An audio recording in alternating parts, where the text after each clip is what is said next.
We live 90% of our lives unconsciously and only 10% consciously. The key distinction that you need to be mindful of in the context of pricing psychology and really maximizing your profit is the fact that when we look at spending 90% of our lives unconsciously, our unconscious mind is largely the domain of our emotions, and a lot of the behaviors that we do are emotionally triggered. Whereas when we talk about the conscious mind, that 10% that we live there, that's very much about logic, it's about rationale, it's about steps and procedures. The first purchase people make is the purchase they make emotionally. And so let's have a look at this from the perspective of the marketplace. And often when people go and they look at their pricing strategies, they often will go straight to, well, how do I do it and what am I going to charge? When we talk about the frames of actually putting together your pricing psychology, what's really important is we need to know, why is it that people want what it is that you're talking about? You know, what kind of impact is it going to make to them?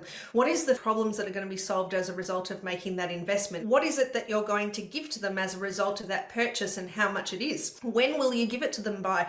What is the time frames in which you would deliver? When can they expect a result? When will they be able to enjoy the thing that you're actually sharing with them? Who are they, importantly? If you don't know who the person is and what things inspire them, what things actually impact the way that they live and how does this thing affect, what often happens is people will go straight to the how, or they'll go straight to the what in terms of the pricing. When you're defining pricing, if you don't actually know your why and your who, then your what and your how is completely irrelevant. And so one of the things that I'd like to encourage you to think about is, what is the why for your audience? I know that Simon Sinek talks a lot about what's your why in the context of why do you do what you do, but I think at the end of the day, we also have to look at, why is it important for the people that are engaging with your product or your service or with you? Why is it important to them? Because the how just won't work if you don't get your why, your when, and your who. And so this is a really important thing to keep in mind when you're looking at your pricing.